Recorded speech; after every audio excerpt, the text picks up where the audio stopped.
Now, to answer all of your questions, yes, this is a re-upload. Yes, I'm doing this out of spite for Amazon for copywriting the original video. And yes, I am doing this because I need the ad money. Not because I'm desperate to pay bills or anything, I just don't want my artist to not get paid this month.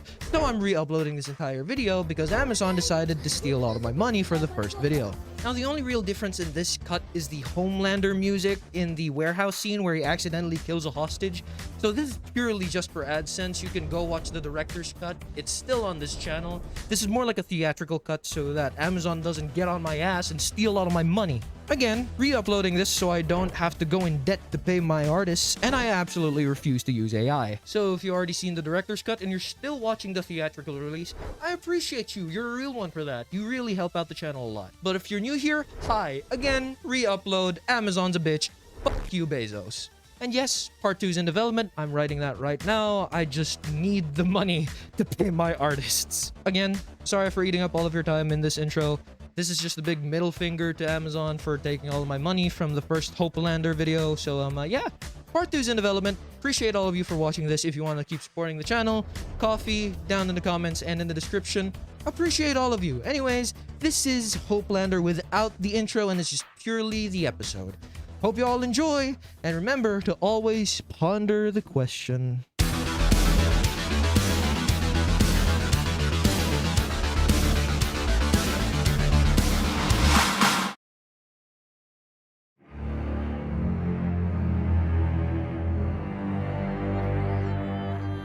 Dr Voughlbaum finally created an artificially grown super in a woman's womb, tearing itself out of her uterus.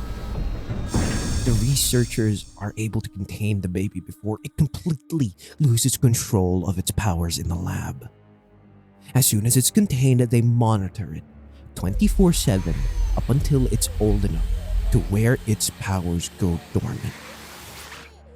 At the age of 1, the infant acts like a normal human being, learning how to walk, being entertained by cartoons, all the stuff kids at that age are doing. A couple are assigned to monitor the infant's progress and see if his powers ever reawaken. Both researchers have fought, but one more dedicated to the cause than the other. I won't give them character names for the time being, so let's just call them Ma and Pa. Seeing this kid grow over the years, Ma is more hands-on with making sure that this child has at least some resemblance of a childhood in this lab. Bringing him new toys every now and then, making sure he watches nothing but the best cartoons after their scientists perform their tests on him. Everything a mother should do. Pa, on the other hand, is more distant and sees this child as nothing but an experiment that he has to monitor for a corporation that doesn't even have free dental care. Now, there will be times in the lab where Ma insists on Pa interacting with a child so it can assume it has a father figure. But Pa refuses every time, stating building bonds with the experiment like this are bad for business. So, Ma bonds with the child to give it a sense of familiarity around her. She believes having genetically altered babies should be raised in a family environment for more stable results. All things considered, the amount of supers that were very troubled individuals have been getting harder and harder to manage. So, it only makes logical sense to raise one in a stable environment with parents that would care for him, and a social life outside the lab. She proposes this hypothesis to Dr. Voughlbaum. She knocks on his door and she pitches the idea to him. Having a long conversation about how having a quote-unquote family to raise the boy would be the best way to get the perfect super and finding the results that they want, Dr. Voughlbaum actually takes it into consideration. And he contemplates about it. He genuinely thinks it's a good idea. He goes through the backlogs of failed supers who turned out to be absolute psychopaths and sociopaths when giving Compound V. Others use their powers far more selfishly than what intended them to be, and it caused a lot of expensive cleanup scenarios. He keeps his proposal in the back of his mind as the years go by.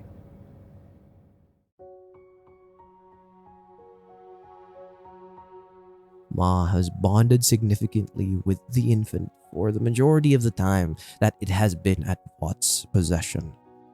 Then, one day, she decides to name the boy John Gilman, for the sake of connecting it to its human origins.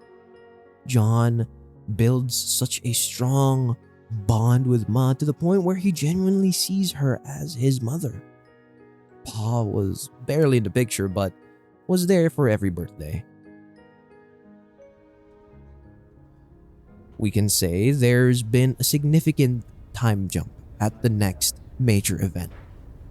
From being an infant in a lab to his 8th birthday. All the scientists are performing their tests as usual. But Ma is waiting for John back in his room with another birthday cake in hand. They sing happy birthday when he finally comes back, and John blows out the candles, as they have been doing for the better part of John's life. Talking about what he wished for, Ma tells him not to say it out loud. Otherwise, it won't come true. And thus, as if divinely, a knock at the laboratory cell door can be heard. And Dr. Voughlbaum walks in. He tells the two he has exciting news. Starting next week, John will be going home with Ma and Pa to fully simulate the family dynamic. Of course, he only tells this to the couple, and it's best to continue the family dynamic in a real environment where John can fully learn what it means to be a human. He will go to school, make friends, fall in love eventually. But as soon as his powers kick back in, the first thing they will do is report everything that goes on from there directly back to Dr. Voughlbaum. Pa agrees to the conditions, under being the person to raise one of the greatest superheroes of the new generation. But Ma is just happy she gets to take the boy home and raise him as her own. A son that she never truly had.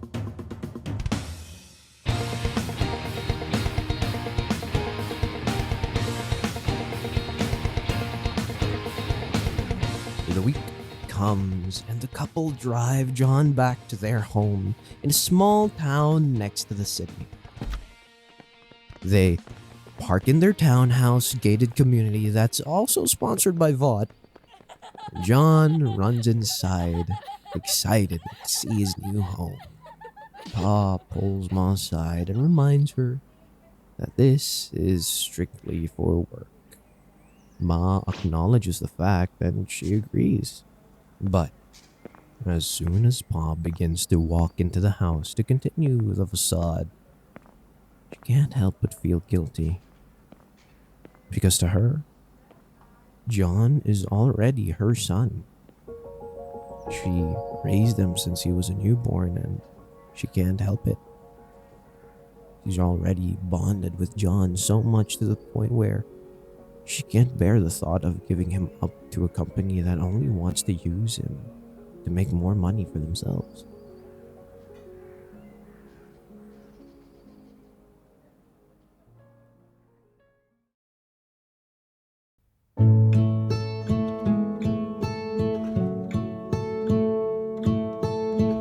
Now, at this point, we can say John grows up with a family he never had in the show nor in the comic books.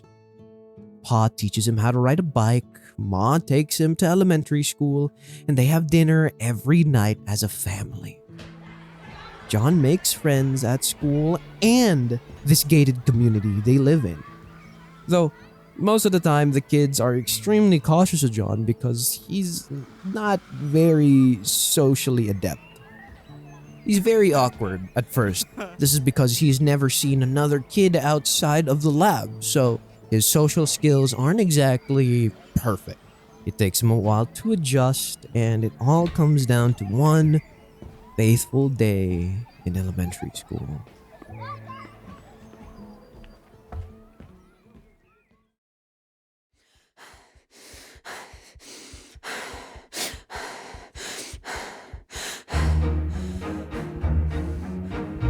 John goes to school as normal, but this time he goes to class with a massive headache. He zones out all the majority of the class hours and hears voices of people all around him. Too much, actually. His teacher calls out to him and he looks back at her, snapping out of it, telling him off. It seems like nothing is getting through to him. That's because John, over here, is developing his X-ray vision. Seeing everyone's innards and hearing everyone's little whispers in the room. He runs off to the janitor's closet and locks himself in it. He hears everything. He sees everything. No wall can block his vision anymore. And it terrifies him. Hours later, Ma comes to school after being summoned by the dean and tries to console John. He tells her everything that is going on with him, and she tells her son to calm down. She knows that everything is happening all at once and there's a lot of explaining to do, but she asks him to do one simple thing. Focus on her voice. Just hers. He says he can't, but he reassures him. Yes, he can. Just focus on his mother's voice. His breathing starts to slow down and he controls his senses. He gets a grip on himself and he steadies his heartbeat. He calms down and he opens his eyes and he looks towards the door. He can no longer see through it. He can no longer see anyone besides his mother outside of that door. He fixates his senses to only her and just her, and he gets up from the janitor's closet. Finally, opening it. He embraces his mother, and she reassures the terrified boy. They finally embrace after this whole ordeal, with John seemingly collapsing into her arms, breaking down. It was a terrifying experience for him, but the Ma, she knows what she has to do, and she does not want to do it.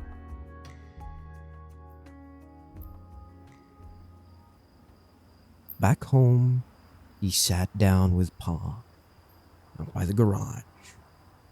It's about time they had a conversation about powers and where he's really from. We all know where this goes. Pa tells him everything. Nothing is spared from this young boy's brain. He spills the beans. He tells John that they're not his parents, but he probably figured that out by now. They were scientists assigned to him to monitor his every movement to see when his powers would finally kick back in, and they finally have. John is stunned by this.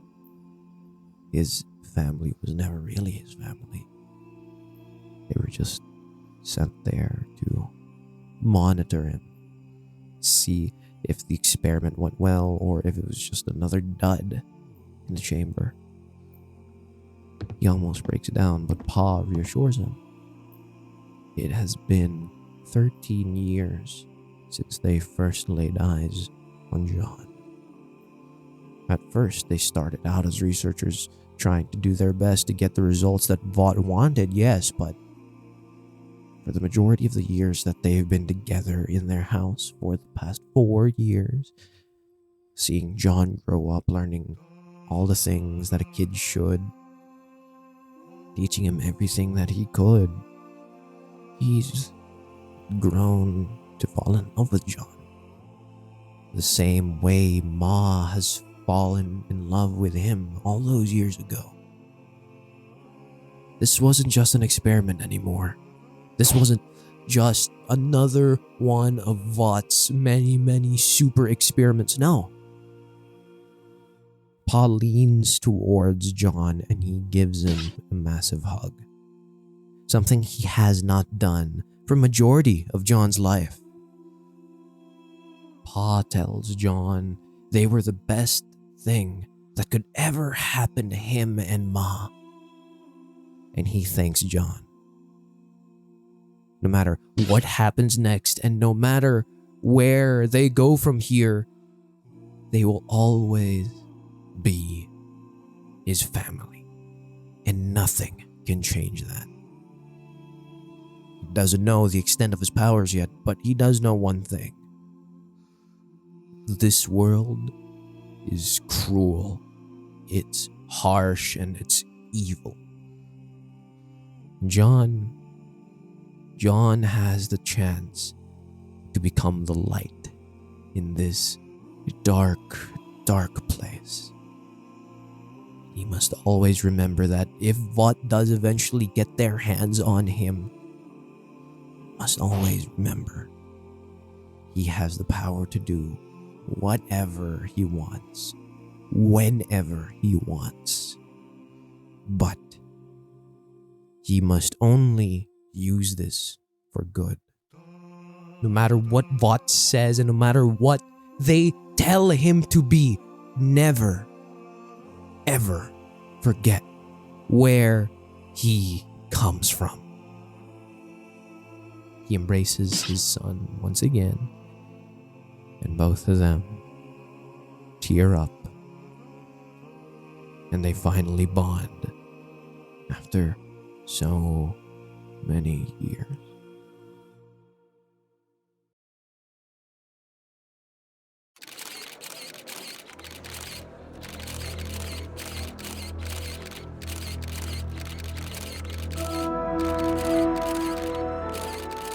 Stan Edgar holds a press conference, gathering everyone, every major media outlet, every sponsor, hell, even casual fans came to see this. Seeing the size of the crowd, we can only assume that this announcement is going to be monumental for Vought. Introducing their newest superhero joining their ranks. The Sky Dome opens up, and down hovers a man with a blue suit and the American flag on his back. He lands on the podium and he is introduced to the people all around the world. The Homelander, Vaught's new golden boy.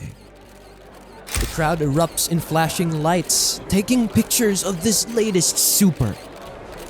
And John, compared to his counterpart, he's a little shy, stuttering his words when asked the question and taking a while to form words in general.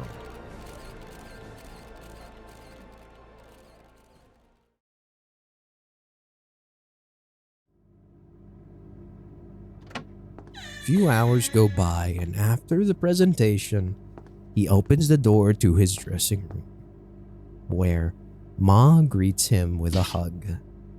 His worry fades away and he embraces his mother. She asks how it went, and he says it went well. Sitting down to get a cold water, Ma points at the TV, asking if he's sure about that because she practically saw him shaking in his bright red boots. John shrugs it off and says that her eyesight might be going at her age, but she doesn't let up. He folds under the pressure of his mother's stare and tells her that he's still got a lot of work to be done. She sits down with him and comforts her son, reminding him that he wanted this. He wanted to be a part of Vought, and he wanted to show the world what he could do. Now, he has to put in the work to actually become the world's greatest superhero. They smile and lean on each other as they calm down and the night dims.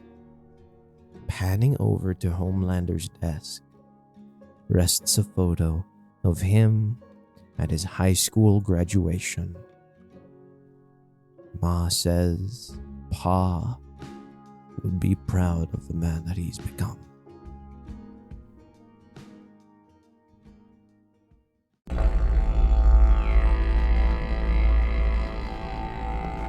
Not too long after the press conference, Homelander is sent out on his first mission: recover hostages and save them at a power plant.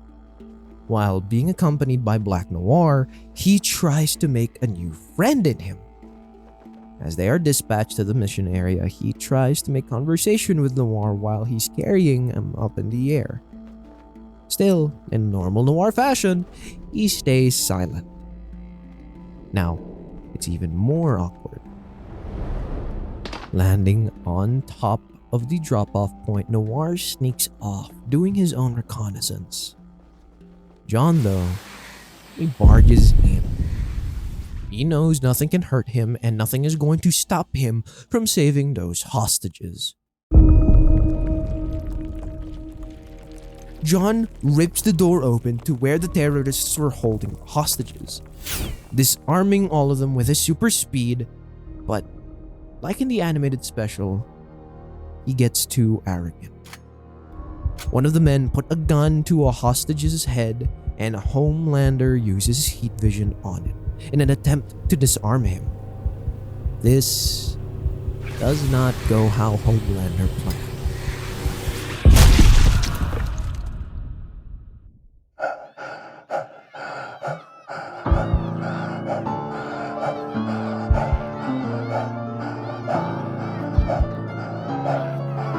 The gun explodes in the man's hand, blowing up his hand and half of the hostage's face, killing the hostage by accident. The hostages and the terrorists begin to bombard Homelander with insults, screaming at him and how horrible of a superhero he is. Now, in canon, he blacks out and slimes the entire room. But in this reality, he instead opts to fly off at the speed of sound. Noir sees John fly off without him and runs into the direction where he came from. There, he sees the carnage Homelander has left in his wake, and it does not look good for the Man of Steel.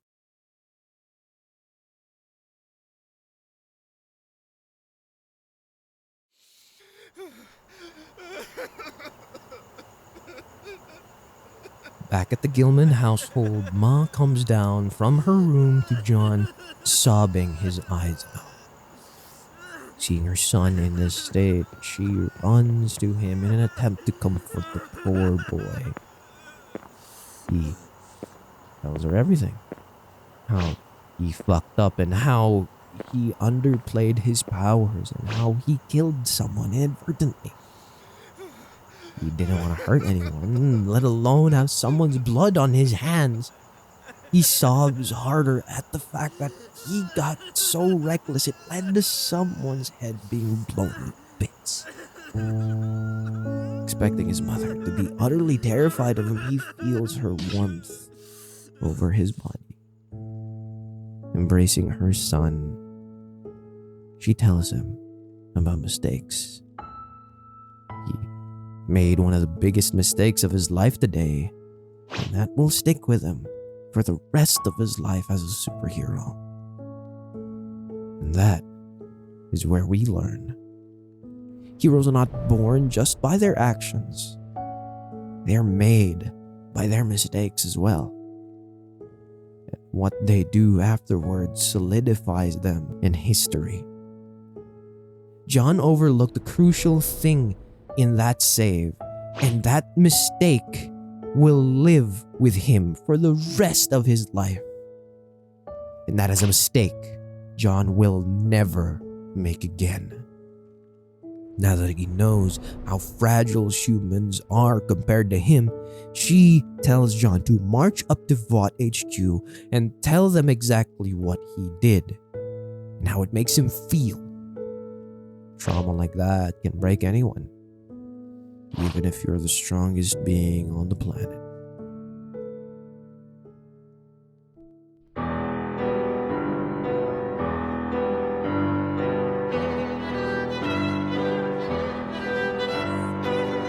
The next day, John gathers all the higher-ups that he can find, Stan Edgar and Black Noir included.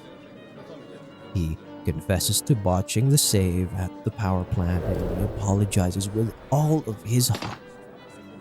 He will learn from this mistake and he does not excuse his recklessness. Everyone looks at each other confused as Stan Edgar approaches John of how far he has come as a hero. It really doesn't matter. John is stunned by this. He's taken aback in complete shock at what just came out of his boss's mouth, stating that they've already covered up the mistake by pinning the deaths on faulty equipment from the terrorists to a point where Noir had to step in and take action and save the hostages by any means necessary. With a smile on his face, Mr. Edgar assures Homelander that this is but a minor setback. It was a small mistake. John is new to the superhero business and it was his first write-off. So next time, he should be better. This doesn't sit right with him.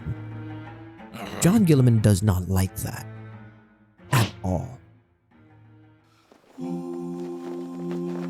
He brushes the thought off and scolds Mr. Edgar. This was anything but a small mistake. Lives were at stake and he took one of them. And they ordered Noir to clean up his mess by pinning the blame on the terrorists? No! He does not stand for this. He hovers in front of the people gathered in this conference room, stating, going forward, supers will be more careful in all of their saves. Staged or not, the whole point of being a superhero is saving lives and making the world a better place. That's what he was raised to do. And that's exactly what he intends. From here on out, Homelander will go wherever he is needed, whenever he is needed. He should not just be for America. He should be for the entire world. Starting today, every super that botches a save, and if they ever disregard human lives that are at stake for the sake of saving their image, shall answer to him.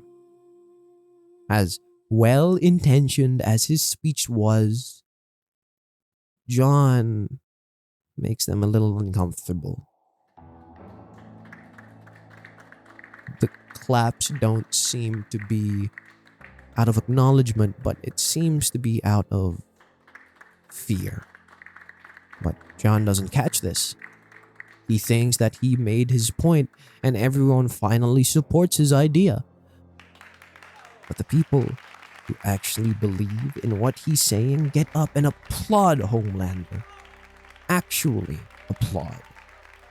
Believing they finally made a super that actually cares about the people around him. In celebration, one of the staff suggests they throw a party in the name of Homelander's first save. Sure, it was botched, but hey, he saved lives regardless. He hesitates at first because he didn't exactly save lives that day, but Stan Edgar agrees to the idea. He approaches the person who suggested this, asking for their name to assure them that their position in this company will be reviewed for the better. She gets up out of her chair and meets Mr. Edgar's hand, and she shakes it. Her name is Becca Butcher.